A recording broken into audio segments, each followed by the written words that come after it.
Alright, hey everybody. It's been a long time. Haven't released any videos. And I want to do a coronavirus video to kind of start things right off. I just want to do a part two of the last video that I made.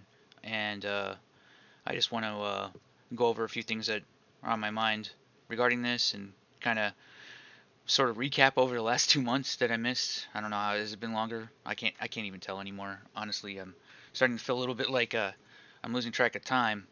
Now, lifestyle wise, this hasn't really changed things too much for me because I work at home. However, there's a lot of things right now that do need to be brought up. There's a lot of things that really, really seriously, I just want to kind of vent a little bit for a little, just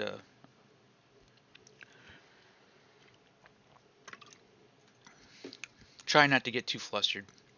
And when I try not to get mad, I start yelling about certain things that are really making me angry or have made me angry when I've watched this entire thing. For one, there were some funny things that happened as a result, but basically I released a video back in January. That was my last video. And it was just on the topic of coronavirus. And I just wanted to, you know,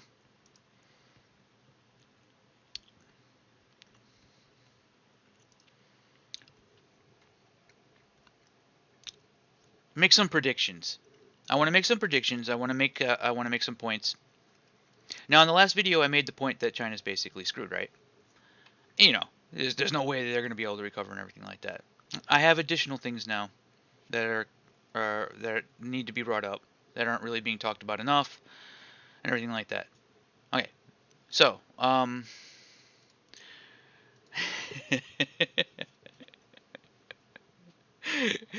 this isn't real. I'm pretty sure it isn't. Although Russia, we don't.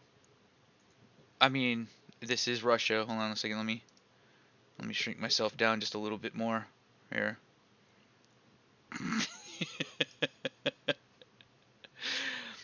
Okay, just interject a little bit of humor in this entire situation, but it kind of touches on certain things though. One thing that's really sort of really been amazing about all of this is the misreporting. And one of the things that's amazing about this, not just the how much either mainstream media or valid sources of news have handled things, but they've actually been consecutively incorrect and um, eh, they're just addicted to lying. At this point in time, I'm convinced that they're addicted to lying because there's absolutely no reason to have to lie about the coronavirus. We're in a dire situation. This is a very bad situation. You know, Trump wants to reopen the economy because he is panicking about re-election polls. No, he's not. He's not even slightly worried about. I could probably beat Biden. All I have to do is form sentences. I can. I literally anyone could be president right now. a, a lot of people who are still on the whole like left versus right kick at the moment, they're not realizing that we're in a total economic collapse. That's a sound that tone was from my computer, so just in case it sounded like it came from your computer while you were watching the video, and now you're looking for that note, that sound that was from me. We're dealing with a situation right now that's absolutely catastrophic. Hold on a second. So just yesterday, look what happened to oil. So it dipped down below negative numbers. In other words, they were paying people to take barrels of oil for a little bit. Look at how stupid this looks on like the 1 hour chart though. Like so, all right, it dipped all the way down and boom, got stabilized, nice and stable, getting bought at that one level. Now, you know what I mean? I guess because it became too obvious that we're, I guess, buying oil for no reason. I don't know. I'd be very careful about the drinking water. There's a lot of incentive right now for people to just dump it in any lake or river at this point in time, or just burn it. Um, but yeah, so this right here has never happened before, and this is one of the things that needs to really be brought home, and it's important for this for all the points that I'm going to put together for this video, is that you have to understand that Even if it seems like a horrific idea, we still have to do it. We have to do the horrific idea. And it has absolutely nothing to do with wanting to reopen the economy because he's worried about losing to Biden. A 14-year-old child could probably beat Biden. So,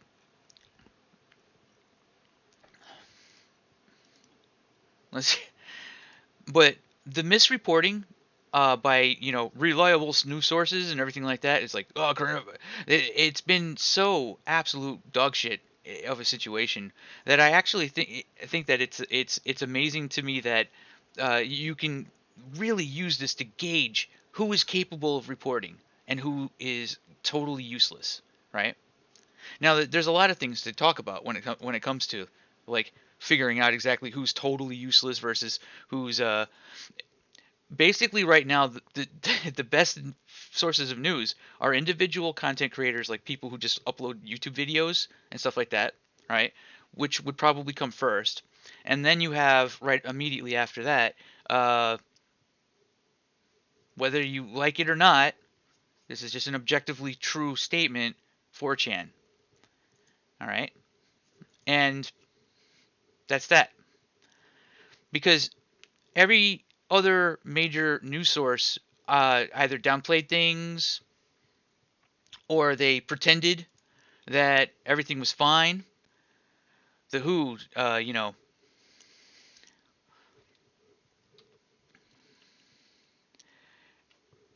it's like no evidence of human-human contact. 4chan was pretty obvious by about around this range right here, between the 15 and the 21.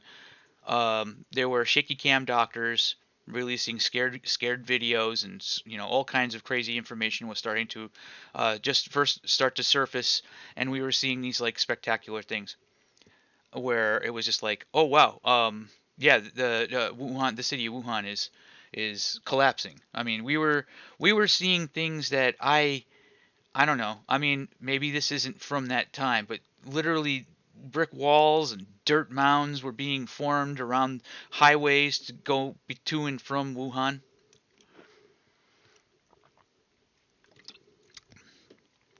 We were seeing all kinds of crazy shit just coming up. And all of the main things that we now know that have been basically confirmed over and over again, like, did it originate in the Wuhan lab? Well, it's definitely originated in the Wuhan lab. I mean, literally, one of the ladies, her name was Batwoman. They call her a Batwoman. Um, and she was like one of the first patients, one of the first people to get sick. It was probably just mismanagement. They literally had interns and all kinds of stupid shit going on. The reports of bat urine and blood and bites from the lab animals while they were doing all this. Now I just recently saw that yesterday. The smoke is still settling on this one, but this just in. Someone with a lot of information released the passwords and emails of the Wuhan lab workers, um, and that was being hacked on 4chan, and they were trying to figure out how to get in and into it and just download all the emails. And at the same time, literally employees of the WHO were also leaked their passwords and emails as well. So it was pretty interesting to see uh, everybody's shitty passwords and everything like that. Now, in this particular case, I mean, what is the point of the WHO? I just want to get this out there. What is the point of the WHO? The WHO is supposed to make sure that people are aware of a pandemic before it happens, right? But what was going on during this time, like this time span, all the way up until March, right? What was going on was you'd see people who would say, "Oh, that's fear mongering. You are spreading misinformation." People were more afraid of the misinformation being spread, right, than they were of the actual virus. And I remember being told off, like basically by multiple people, or whatever, on Twitter Twitter sucks anyway, but I mean, you know what I mean. You know, it's really just a place for anime boobs as far as I'm concerned at this point in time. It's really good for that, and really not much else. I mean, there was a lot of information bubbling up there as well, so I guess it wasn't totally useless. It has its perks. But they were more worried about somebody saying something that might be incorrect. But logic dictates that what you want to do in all of these kinds of situations is you want to say, okay, we have a bunch of shaky cam videos from doctors who are freaking out. They're crying out loud.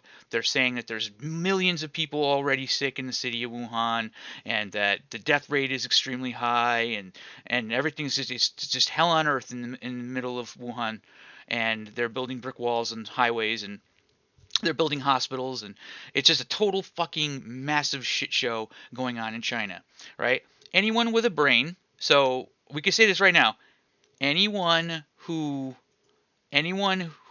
was watching this stuff unfold, and wasn't in some kind of psychosis where they were just, you know what, I just want this to go away because it's just uncomfortable information. Anyone whose job it is to just, I'm not talking about individuals, but or people who just simply freak out because it was an uncomfortable thing to have to understand that it was actually happening. If it's your job to actually spot this and that kind of information is bubbling up, you have to assume the worst and hope for the best, because that's the basic logic. That's the rubric of sanity, of triage. All right, you have to assume the worst. And right at this point and in this window, we knew that the virus was fully airborne, like literally right here, between here and now.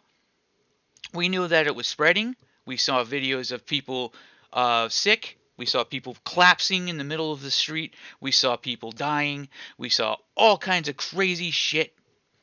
Okay? Uncomfortable, crazy shit. People's pets were being infected and they were throwing them out the window of their, high-rise apartment buildings. And people were taking pictures of these animals, pets. And all this information was rising. And we discovered pretty much everything around this time. We knew it was fully airborne. It infects animals, anything with an ACE2 receptor on it. It was right.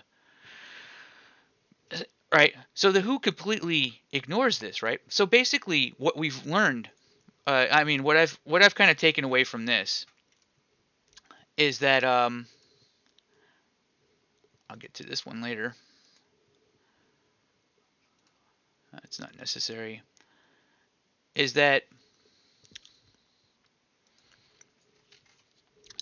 mainstream media proved to be inverse effective in terms of proper information. In fact, they were less reliable than what would be considered the fear mongers, because the fear mongers were the ones that were doing what you're supposed to do. What you're actually supposed to do is assume the worst and hope for the best, right? Because that's how it works. If somebody yells fire in a movie theater, I use this example. If somebody yells fire in a movie theater, you have to head for the exit. It doesn't matter if he might have been lying. What a lot of people on Twitter did during this time span was they said, stop fear mongering to the person yelling fire in the movie theater, right? This is why you're not supposed to be able to yell fire in the movie theater unless it actually is a fire in the movie theater, right? Do you understand? Because we have to assume that it's the worst case scenario. Because if what people were trying to get us to all do was, just ignore the misinformation, then you would just stay in the movie theater and assume that anyone yelling fire was just fear mongering, right? They were just fear mongering and trying to scare you away from watching your movie about stocks and promotions and free money for boomers mostly. So what do we got here now? So what do we have? We have a situation where It's very obvious. It's very, very, very obvious that somebody yelled fire in the movie theater. You heard it. Everybody heard it. And then you hear a lot of people say, "Stop fear mongering, man."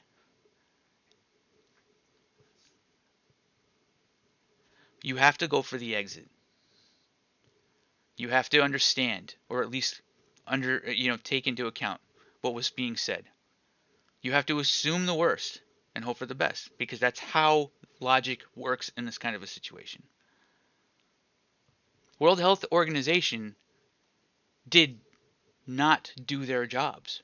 They completely and utterly failed. They're actually responsible for these deaths. Actually, I blame them almost as much. I blame the World Health Organization almost as much as China.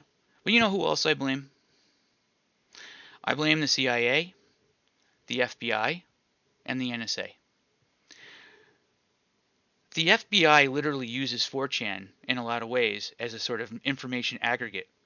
We know for a fact that they use, that they have agents that post there and dump information, or they look for potential things that sort of bubble to the surface. It's one of the reasons why I think 4chan ends up being um, used so much, is because they know that there are eyes watching it, and they know that there are people who will see it, right? If it was just you know, a shitty racist fucking image board out in the middle of nowhere that nobody really used, then there wouldn't have been the same amount of information bubbling up. But one of the things that it sort of gives it justification for existence is this sort of fact that you know that there are people watching, like pretty much everybody's watching it, right? So it ends up just being this like really crazy news aggregate, and we know for a fact that the FBI utilizes this information for to potentially stop copycats or murders or all kinds of weird shit, because that shit does get talked about and posted. Shooters do talk right before they go and do their shootings on 4chan 9 times out of 10, right? It helps in their scenario. Well, the FBI didn't say anything to the president either. What about the CIA? So the Central Intelligence Agency. Well, I guess they weren't very intelligent. So what is the CIA for? Weren't they supposed to be spying on China? Weren't they supposed to be knowing about why China was actually building these brick roads? Why didn't they do anything? What's going on with that? Um, so what about the NSA? They spy on everybody apparently except for China. So why is this? Why is the NSA? Why does the NSA exist? I mean, literally, all they could.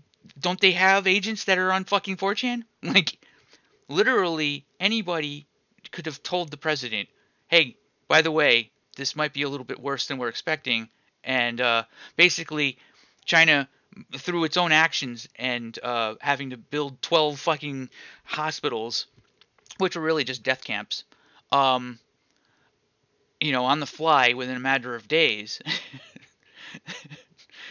uh, maybe that there's something going on here that we don't know about, right? So it was confirmed many times that it could be a bioweapon. It was something. Was it released on purpose? Who knows? I mean, every country, every major war power, every major country has biolabs with really nasty shit just hiding out inside of it for science, I guess. I don't know, for something. So China had their own, but they mismanaged it, and nobody gave a shit, even in spite of the fact that we knew that there was a biolab right next to where it all started. Well, that didn't even chime in either. But that information was being talked about thoroughly in January on the Norwegian underwater basket weaving image board. Um, it was being discussed in detail there, with all LARPers and all kinds of weird shit going on. It should have set off red flags for anybody whose job it was to actually be paying attention. Basically, Trump is focused right now on defunding the World Health Organization. I'm kind of thinking that maybe a lot of this blame also needs to go on the CIA and the NSA, especially. Maybe not the FBI, because maybe the FBI wasn't their job to report this kind of thing. Maybe they're just they're only good for, stuff that's going on inside of America. Maybe, I don't know. Whatever. Okay.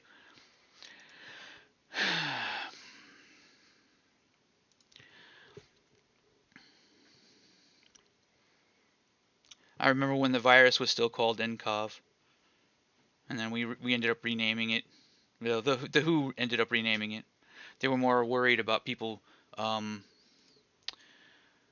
being racist towards Chinese people, which actually turned out to not be true at all. Nobody really cared about the racism aspect. It was just Chinese shills trying to save China. They were basically trying to save face for China.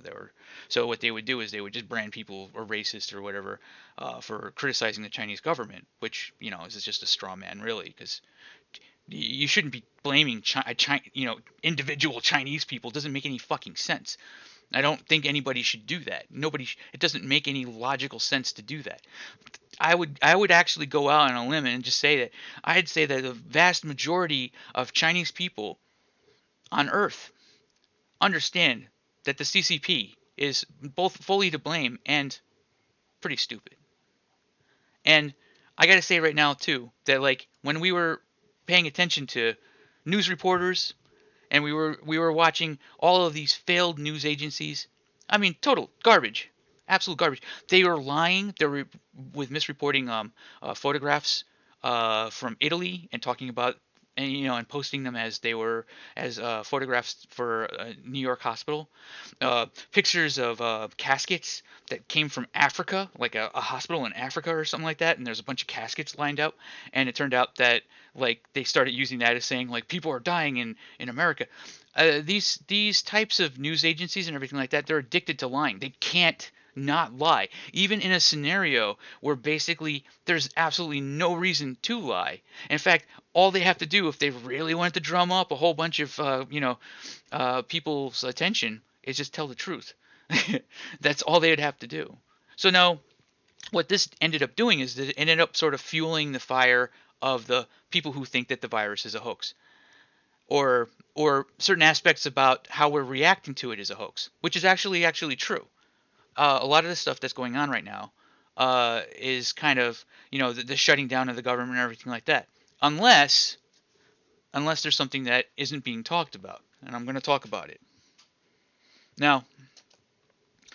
We have no choice right now but to open up everything and get back to and have every business go all back together and everything like that, because we're in a scenario right now where we're about to go complete Mad Max, right? And if we're in a scenario where we're about to go Mad Max, really, this is just war. And what's going to have to happen is American workers, civilians, are now going to be thrown to the wolves for this virus. If you get sick, you get sick. You're probably not going to do so well, um, even if you are healthy. It, but let's face it, most Americans are not healthy. Um, Probably not. I mean, I know that the virus would probably kick my ass, and I'm 41, and uh, I haven't been getting enough exercise. I really need to change my habits, um, and I really do need to. I've been very much mentally affected by this as well. That's not an excuse. But if we don't go back to work, if we don't start opening up businesses, and if we don't start getting things going again, then we're in for hell. A lot worse than just the virus. Now we'll have to deal with the virus and a complete collapse of everything, all the entire economic collapse. So, the economy is already collapsed at the moment. What's happening is that we're printing money. The Fed is printing money so that it can buy stocks, and that's at least how it's going for the Dow Jones. I don't know what's going on in other countries. Cryptocurrencies right now still follow the stock market, so Bitcoin and everything like that pretty much is going to just dump with the stock market. Who knows what's going to happen next at this point right now? I mean, it looks like the Dow is about ready to close as I'm making this video. So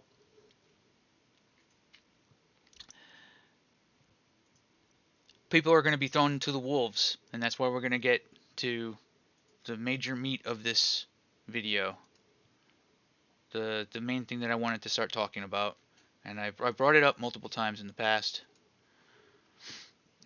Not just the unemployment numbers and everything like that, but I mean, look at this spike. I mean, this is the biggest spike. This has never happened before in the history of America. This has never happened before. That's absolutely insane. And a lot of these jobs are not coming back.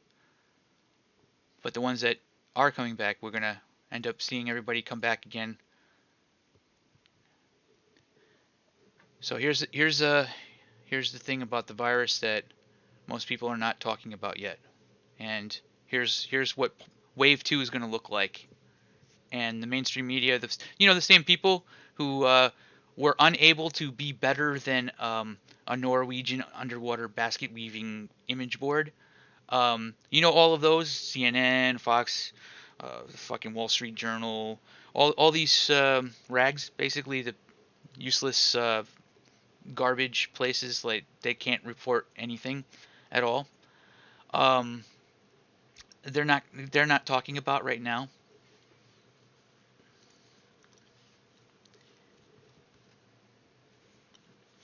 All right. This is the main thing that I've been worried about for a while now, and I've been watching and watching and watching. Here's the problem.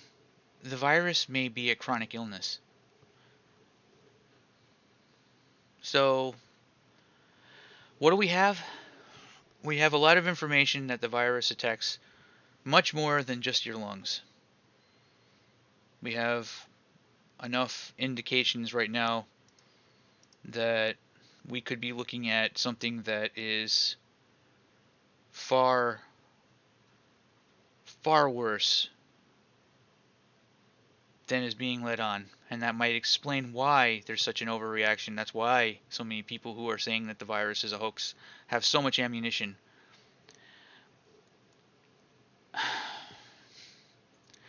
I honestly, I think that we really need to actually seriously discuss defunding the CIA and the NSA.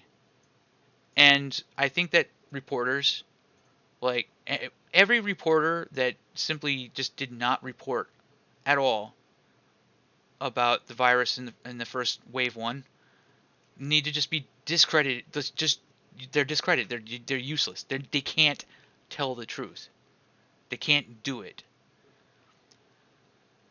Here's what I think is going to happen with wave 2. All right, because I'm just kind of rambling at this point. Here's what I think is going to happen to wave 2. We're going to open everything up, and we're just going to throw everybody right into an illness that is a chronic illness. In other words, you don't get better. It stays in your body for the rest of your life. And it doesn't it behaves in a similar fashion to AIDS. Not because of the HIV inserts, the spike proteins or whatever, but basically what it does is it hangs out in your nervous system and it just attacks your whole body, basically. So like it attacks your whole body. It keeps attacking like your blood, like your heart, your liver, blah blah blah, kidney, like it even can cause you to be sterile, where you can't have children. Um, I think it affects men worse than it affects women, but I mean that was just one of the things that was brought out. I don't know if that's actually true at this point in time. I think maybe that's been disproven, but one thing that it could do is it cause you to be unable to have children. So if it's a chronic illness, it has permanent side effects. Permanent. Now, we also know that it directly attacks your immune system. So if it's a chronic illness and it directly attacks your immune system, it latches onto T cells, which is your main defense, your body's main defense against sickness, and it slows it down. It makes it worthless. Like it makes it so that it can't really, that it acts tired because there's like all these viral cells just latched onto it. Luckily, it's not exactly like AIDS in that it actually uses the T cell to reproduce, because if that happened, then we'd have full blown airborne AIDS. What we have is sort of like a bootstrapped, shitty version, like a dollar store version of AIDS. You know what I mean? It's not the expensive brand. You know what I mean? It's the off-brand AIDS. Um,